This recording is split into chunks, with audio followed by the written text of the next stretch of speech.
generalidades, el trauma en la población joven y la principal causa prevenible en general. Es la octava causa global de muerte, con cerca de 5.8 millones de muertes al año, y aproximadamente el 50% de las muertes por estos traumas es debido a hemorragia. Implica eso que es una condición que se puede prevenir. La distribución de las muertes por trauma es trimodal. La primera ocurre en los primeros minutos y es secundario a lesiones graves, lesiones letales como trauma en grandes vasos, traumas cardíacos, TEC severos, traumas raquimedulares graves. Posteriormente, hasta las primeras 4 horas se van a presentar las muertes precoces, que pueden ser por lesiones no sospechadas, que son amenazantes para la vida, como neumotórax, neumotórax simple, neumotórax masivo, hemorragias no controladas. Y posteriormente, hasta las 2 semanas, 3 semanas, pueden haber las muertes asociadas a la falla orgánica y a sepsis. Una breve introducción en la reanimación de control daños. Esta se establece desde varios parámetros. El primer parámetro es la cirugía de control daños. No vamos a ahondar mucho en estos tipos de estrategias que tiene la reanimación de control daños, sino que nos vamos a enfocar en la reanimación solo con cristaloides. Solamente es para ver a qué se refiere una reanimación de control daños. La estrategia de la hipotensión permisiva, prevención y tratamiento de hipotermia, acidosis e hipocalcemia. Limitar la infusión de los coloides y los cristaloides, que es lo que nos vamos a enfocar, la transfusión de hemoderivados, identificar y corregir rápidamente la coagulopatía por trauma.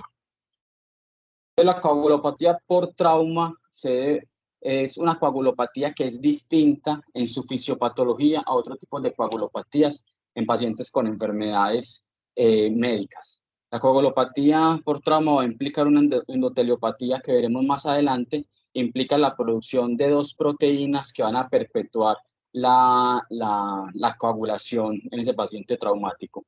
Y posteriormente se puede acentuar por la coagulopatía dilucional si enfocamos a este paciente con un uso de líquidos de transfusión de cristaloides o coloides en gran cantidad, puede también perpetuar esta coagulopatía que tiene el paciente. La coagulopatía traumática implica un desfase que va a ocurrir en la anticoagulación endógena. Entonces aquí se van a formar los complejos, se van a estar formando los complejos tenasa y los complejos protrombinasa en la vía de la coagulación. Se van a conformar los complejos 5 con el factor 5 con el factor 9 y el factor 10 con el factor 5 con el factor 8 y el factor 5 con el factor 9. Estos factores van a conformar esos complejos que les digo, complejos tenasa y complejos protrombinasas, que van a aumentar exponencialmente la respuesta, la anticoagulación que tiene el paciente. Pero ante un paciente con trauma va a haber una endoteliopatía. Lo que va a ocurrir en estos pacientes es que se va a generar una proteína que llama la trombomodulina y otra proteína que llama la proteína C. Esta proteína trombomodulina en unión con la trombina va a prevenir que surja el efecto de la trombina con el fibrinógeno a fibrina, y la proteína C también se va a anclar a una proteína de membrana que está en el endotelio y va a inhibir el inhibidor del plasminógeno. Al inhibir el inhibidor del plasminógeno, lo que va a ocurrir es que se va a formar el fibrinógeno que se había formado, se forma fibrina y va a haber una hiperfibrinólisis, lo que va a perpetuar y acentuar la anticoagulación en los pacientes con trauma.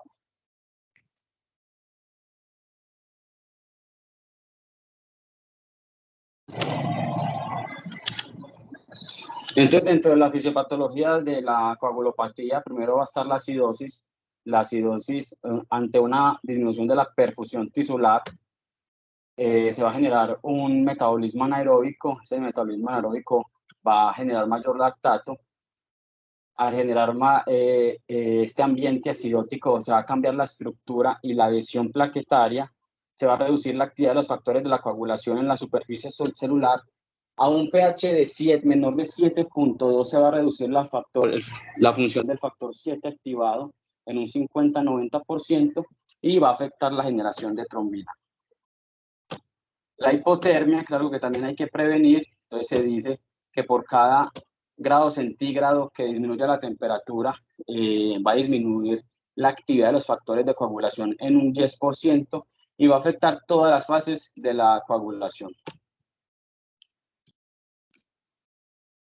Y ya la coagulopatía asociada al trauma secundaria a la hemodilución, entonces lo que va a ocurrir es que lo que pasa es que se va a estar diluyendo todos los factores que hay de la coagulación con la disminución de la actividad que pueda tener eso. Entonces, los líquidos del trauma, entonces el objetivo de usar estos líquidos es mejorar la perfusión tisular. Posteriormente, si el paciente requiere ser llevado a cirugía, permitir mejores condiciones para esta, pero si hacemos un uso liberal de estos líquidos, también pueden tener complicaciones.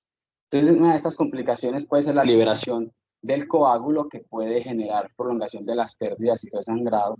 Puede generar también un tercer espacio, puede generar edema intestinal, fugas de las posibles anastomosis que requieran los pacientes, síndrome compartimental abdominal y síndrome dificultad de respiratorio agudo. Puede ejercer como la coagulopatía ilusional que nos referíamos ahora, va a diluir todos los factores de coagulación, por ende va a disminuir su funcionalidad y en caso de que no lo usemos líquidos fríos, también va a aumentar la hipotermia y esto va a condicionar más coagulopatía. Entonces hay varios tipos de líquidos, están los coloides, las soluciones hipertónicas o isotónicas y las soluciones balanceadas. Hoy nos vamos a referir a las soluciones isotónicas y las soluciones balanceadas. Vamos a comparar una entre otra y los volúmenes que nos pronostican mayor mortalidad. Entonces, la solución ideal es una solución que debe generar una expansión de volumen constante y predecible, debe tener una composición química similar al fluido extracelular, debe ser metabolizada completamente, no debe tener efectos adversos metabólicos y debe también ser costo efectiva. No existe ninguna solución ideal, algunas tienen unos pros y otros contra, que veremos a continuación. Los cristaloides son soluciones iónicas permeables a la membrana capilar con una concentración determinada de sodio y cloro que va a definir su tonicidad. Con respecto a la composición del líquido extracelular, entonces se van a llamar soluciones isotónicas, hipertónicas o soluciones balanceadas. Entonces lo que podemos ver es que el plasma tiene 135 a 145 iones de sodio, mil equivalentes de sodio, 96 a 108 de cloro, 3.5 a 5.2 de potasio, de calcio 8.5 a 10.5 y así va a ser en relación con los otros cristaloides que existen. Por ejemplo, la solución salina tiene 154 miliequivalentes de sodio y 154 miliequivalentes de cloro. La solución de Harman en relación a esta tiene 131 de sodio, 112 de cloro, tiene 5 de potasio, 8 de calcio. Y una solución también que es balanceada, que es el Plasma Light, va a tener 140 miliequivalentes de sodio, 98 de cloro, también 5 de potasio, 3.6 de magnesio. Y también va a tener acetato como buffer. Con respecto a los cristaloides, sabemos que solo el 25% va a permanecer en el líquido extracelular a la primera hora y se ha dicho que la solución salina es la menos fisiológica porque puede producir acidosis metabólica hiperclorémica, también puede generar vasoconstricción, teóricamente puede generar vasoconstricción arteriolar eferente y esto puede condicionar mayor falla renal. Y en modelos animales, esto no se ha demostrado en humanos, la solución salina está asociada con disfunción del sistema inmune. Entonces, vamos a comparar con respecto a la composición de los diferentes cristaloides, cuál puede ser mejor o peor para la reanimación en trauma. Entonces, este estudio es un estudio del 2014 que compara la solución salina versus el Plasma Light en manejo inicial para los pacientes con trauma. Fue un estudio aleatorizado doble ciego. La muestra sí fue si fue pequeña, solución salina 24 pacientes, Plasma Light 22 pacientes, y los desenlaces primarios fueron pacientes que requirieron hemoderivados, intubación o cirugía en los primeros 60 minutos. Y se determinó los desenlaces secundarios, que fueron patrones bioquímicos con respecto al ingreso de estos pacientes comparados con horas posteriores. Entonces vamos a ver estos desenlaces. Entonces, la población fue pacientes que ingresaron por lesión penetrante a cuello, a tórax, abdomen o pelvis, con una escala de coma de Glasgow menor de 9, que tuvieran presión arterial sistólica menor de 90 o con pulsos disminuidos que requirieran intubación orotraqueal. Con respecto a la dosificación, no hubo un límite de volumen a infundir, entonces solamente estábamos comparando como los compuestos de una solución cristalóide versus la otra. Entonces aquí podemos ver las características, la tabla número 1, las características de estos pacientes.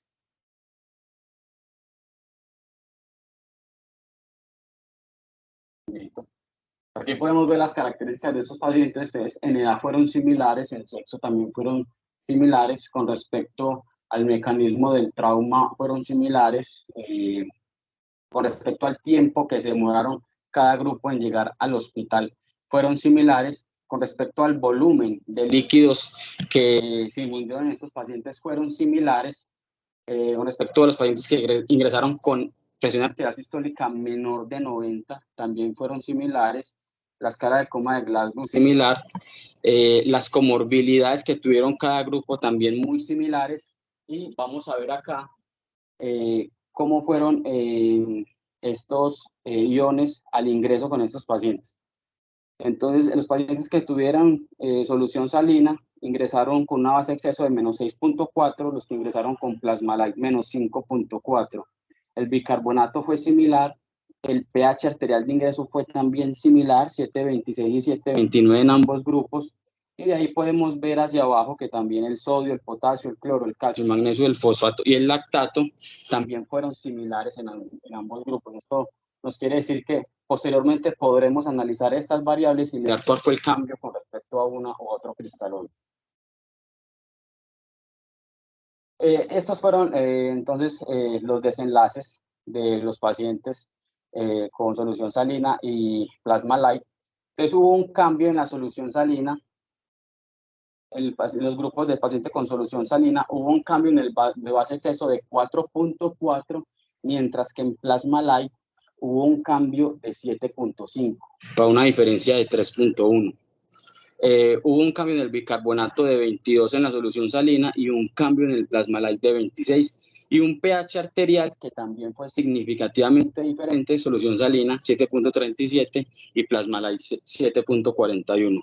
Podemos ver que el sodio no tiene ninguna diferencia, el lactato sí tuvo una diferencia, fue menor en el grupo de solución salina con respecto al Plasma Light, el cloro sí fue menor en el grupo de Plasma Light con respecto al grupo de solución salina. Y en esta tabla, en este gráfico podemos evidenciar desde que el paciente ingresó hasta las 24 horas posteriores cómo el Plasma Light tiene mejores desenlaces secundarios en estos parámetros bioquímicos con respecto a la solución salina. Entonces, a las 6 horas corrigió más rápido la base de exceso del paciente con Plasma Light y se mantuvo hasta las 24 horas. El sodio, el cloro, perdón, estuvo más alto en pacientes con solución salina y tuvo una curva descendente durante las 24 horas, mientras que el Plasma Light estuvo más equilibrado. Así, igual con el pH, corrigió más rápido y se mantuvo mejor durante las 24 horas. Y así también con el magnesio, el Plasma Light corrigió menos el magnesio con respecto al cloruro de sodio con respecto a las 24 horas. Y este otro gráfico evidencia la infusión. El que se ve en negro es el Plasma Light, el que se ve en gris es la solución salina, y lo que podemos ver aquí es el gasto urinario en relación al Plasma Light, que está abajo, el gráfico blanco, que tuvo un gasto urinario mayor en las primeras 6 horas con respecto a la solución salina. Y ahorita, digamos que una consideración que tenían con la solución salina es que produce vasoconstricción arteriolar eferente y esto puede condicionar una falla renal. Entonces aquí podemos ver que en las primeras 6 horas sí tiene mejor gasto urinario el uso de Plasma Light, pero que en las 12 horas, 18 y 24 horas posteriores, este gasto urinario va a ser casi que igual entre los dos cristaloides. Y estos los desenlaces primarios, entonces a 30 días, pacientes que requirieron abdomen abierto, de esos 24, 5 pacientes con solución salina, 4 pacientes con Plasma Light, pacientes en quienes se cerró ese abdomen, 4 de los 5 pacientes y 3 de los 4 pacientes, pacientes con sin uso de ventilador durante esos 30 días, 20 pacientes versus 23 pacientes. Pacientes que tuvieron SOFA, no hubo ninguna diferencia entre uno u otro grupo. Libre de falla orgánica en los 30 días, no hubo ninguna diferencia entre los dos grupos. Y la estancia hospitalaria, no hubo ninguna diferencia en estancia de hospitalización general y en estancia en unidad de cuidados intensivos. Tampoco hubo una diferencia pues grande en la mortalidad. Entonces, como conclusiones grandes de este estudio es que el Plasma Light sí mejora los desenlaces secundarios de los parámetros bioquímicos de los pacientes, sobre todo en las primeras 6 horas, pero que no tiene ninguna repercusión en desenlaces grandes como abdomen abierto, mortalidad a los 30 días, tiempo libre de ventilación mecánico. Tienen los mismos parámetros de SOFA. Entonces puede ser mejor como controlando esos parámetros bioquímicos, pero no tiene ningún desenlace grande a su favor. Y el gasto urinario en las primeras 6 horas es mejor con Plasma Light, pero luego es igual entre ambos grupos. Y al final refieren al artículo que es más costo efectivo la solución salina. Una bolsa de solución salina vale $0.86 y una bolsa de Plasma Light vale $1.62. Entonces, con respecto al volumen, ¿cuánto debería ser la cantidad que se debe infundir a los pacientes con trauma? Entonces, encontramos varios artículos. El primero de esos artículos es un estudio que llevó a cabo en Los Ángeles. Fue una revisión retrospectiva que se llevó entre 2004 y 2013 y se evaluó el uso de soluciones mayor y menor a 2 litros. Se recogieron 1.571 pacientes, 1.282 pacientes, el 82% de la población recibió menos de 2 litros y 289 pacientes recibió mayor a 2 litros. Esas son las características entonces de estos pacientes, de los pacientes que recibieron menos de 2 litros, en edad, en mayores de 65 años y en sexos similares, en escala de Glasgow, aunque aquí de 15, aquí 14, y el P sea significativo por el número y la muestra puede eso dar significativo, pero vemos que es muy similar. Pacientes que tienen Glasgow menor de 8, en el grupo de menos de 2 litros era 10.3% de los pacientes y 24.6% de los pacientes en el grupo que recibió mayor de 2 litros. Pero aquí hay que tener esto muy presente porque los pacientes que recibieron más de 2 litros, evidenciamos aquí que estaban más críticos, con la escala de Glasgow menor de 8. También evidenciamos aquí que el ISS era de 15 en los pacientes que recibieron menos de 2 litros, pero era de 19 en los pacientes que recibieron más de 2 litros. También es importante porque nos está hablando de una población más enferma. Y pacientes que tenían un ISS mayor de 16 era el 50% que recibieron menos de 2 litros, pero era el 65.4 en los que recibieron más de 2 litros. Entonces, en términos generales, los pacientes que recibieron más de 2 litros era una población más enferma y eso hay que tenerlo en consideración para analizar pues, los resultados. La presión arterial menor de 90 milímetros era 3.7% menores de 2 litros y 12.1 mayores de 2 litros. Bueno, y los desenlaces, entonces los pacientes creció menos de 2 litros, permanecieron 9.3 días en promedio versus 11.6 días en promedio de más de 2 litros. La estancia en unidad de cuidados intensivos fue 3.5 versus 5.3. La mortalidad general fue de 6.9%, menores de 2 litros versus 19.4% en mayores de 2 litros. Esta mortalidad, como vimos ahora que los pacientes que habían recibido más de 2 litros era una población más enferma, entonces ellos lo que hicieron fue una regresión logística con estas variables, con la escala de coma de Glasgow menor de 8, con un ISS mayor o igual a 16, con la presión arterial sistólica menor de 90 y con el mecanismo de lesión que fue contuso y la edad mayor de 65 años. Entonces yo considero que ellos ajustaron adecuadamente esas variables que me podrían significar que realmente esa mortalidad no era tanto por los líquidos, sino porque estaban más enfermos. O sea, al realizar ese ajuste, el OR, entonces encontramos que realmente el uso de líquidos sí tiene la implicación de mortalidad, con un R ajustado de 1.88.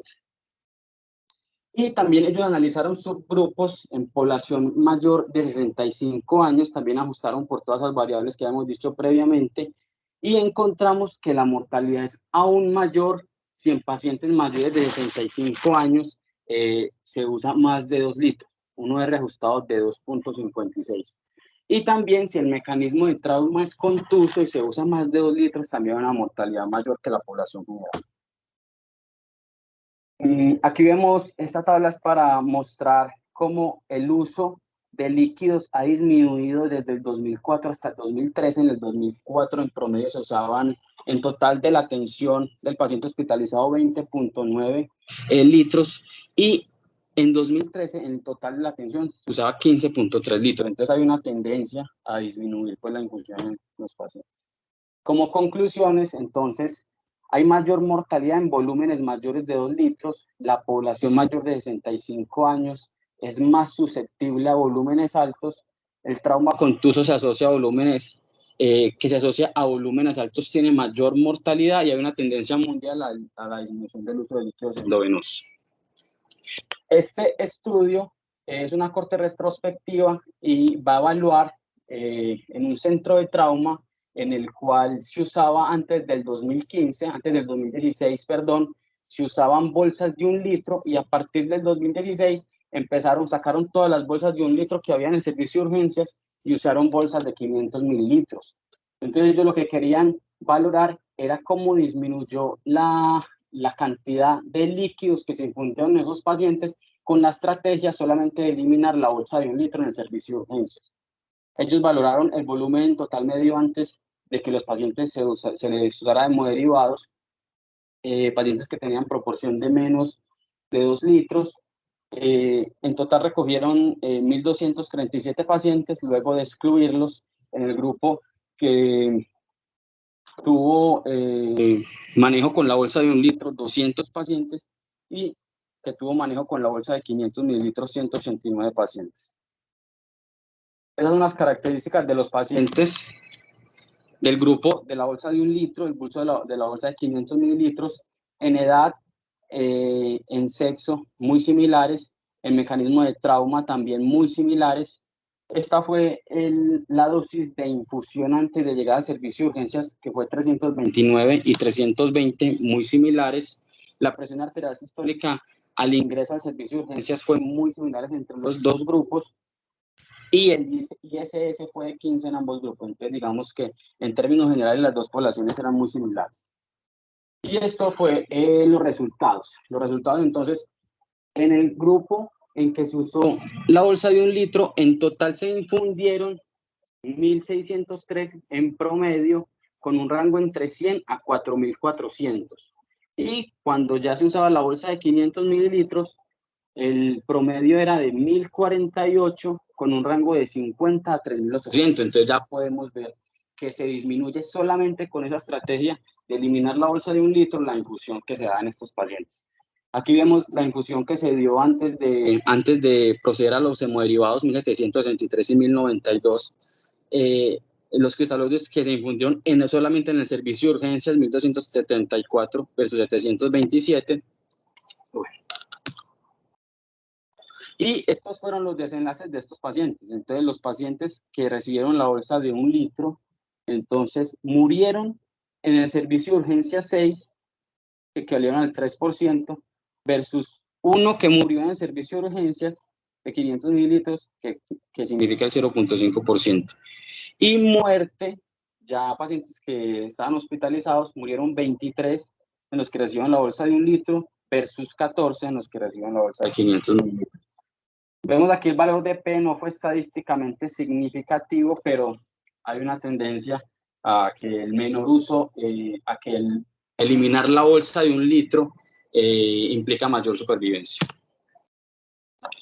Entonces, como conclusión en la estrategia de solo bolsas de 500 mililitros en unidades de urgencia, disminuye el uso indiscriminado de líquidos endovenosos, y aunque no hay una diferencia significativa en mortalidad en el servicio de urgencias o hospitalarios, hay tendencia a que mejore el pronóstico. Y este último estudio es un estudio retrospectivo que llevó a cabo en enero de 2018 a septiembre de 2019. Se incluyó solo pacientes que tuvieran frecuencia cardíaca de ingreso mayor a 100 o presión arterial menor de 90 milímetros de mercurio. Y se evaluó la cantidad de líquidos endovenosos en las primeras 3 horas del ingreso a urgencias. Se evaluaron desenlaces, mortalidad, días de estancia hospitalaria y transfusión de hemoderivados. En total se escogieron 878 pacientes. Esta es la tabla número 1, comparativa. La presión arterial de ingreso era similar a ambos pacientes, la frecuencia cardíaca de ingreso era similar, también el sexo y la edad. La escala de coma de Glasgow era similar. El índice del ISS no fue similar en ambos grupos. Menores de 1 litro fue el ISS de 10 y mayor de 1 litro el ISS era de 17. Los días de estancia hospitalaria, 3.3 para los que recibieron menos de 1 litro y 5.2 para los que recibieron más de 1 litro. Y la mortalidad no tuvo diferencia significativa, 9% y 13.4%. Y esta tabla me está relacionando los pacientes que recibieron más de 1 litro versus los que recibieron menos de 1 litro, y nos está relacionando la mortalidad de esos pacientes a los 30 días. Los que recibieron más de 1 litro, la mortalidad fue 0.8 versus los que recibieron menos 1.1, con un intervalo de confianza que pasa a la unidad. O sea que no hay diferencia en mortalidad 30 días entre más de 1 litro y menos de 1 litro. Con respecto al uso de hemoderivados, pacientes mayores de 1 litro, los que no recibieron 19 veces menos uso de hemoderivados, que tampoco hubo diferencia significativa, y en días de estancia hospitalaria estuvieron menos 1.4 días los pacientes que menos de 1 litro, y tampoco hubo diferencia significativa. Entonces, como conclusiones, no hay menor mortalidad con dosificaciones menores de 1 litro. Y como conclusiones finales, entonces tenemos que la hemodilución empeora y perpetúa la coagulopatía asociada al trauma. La solución Plasma-Light es más similar al plasma, mejora a corto plazo desenlaces secundarios, pero no hay evidencia de que mejore sobrevida y es más costosa. Y es clara la asociación de infusión mayor de 2 litros con aumento de la mortalidad en pacientes mayores de 65 años y trauma contuso. Con infusiones mayores a 2 litros tienen aún más mortalidad. La estrategia de tener solo bolsas de 500 mililitros en servicios de urgencia disminuye el uso indiscriminado de este, y el uso menor de 1 litro o no uso de cristaloides no mejora la supervivencia, y parece ser que el límite de la coagulopatía dilucional está entre los 1 y 2 litros. Bueno, eso es lo que teníamos para hoy.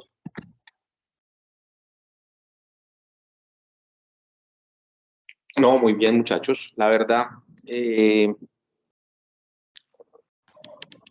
todo el mundo usa los cristaloides, pero ustedes pueden ver que los usan de forma deliberada. Esto no solo los cirujanos, los médicos generales en primer nivel abusan de los cristaloides, porque cuando nos llegan acá, llegan con 5.000, 6.000, 7.000 de balance acumulado. Entonces, esto sí incrementa e impacta en la morbimortalidad de los pacientes que usted está reanimando. Entonces ya, y bien lo mostró Daniel, miren los volúmenes que ellos estaban manejando, incluso la TLC ya bajó la cantidad de volumen que se está utilizando. Hay un artículo, no vi que lo mostraste, que habla del 1.5 litros en la reanimación de los pacientes traumatizados como volumen máximo, y pues con esto se ha demostrado que les ha ido muy bien.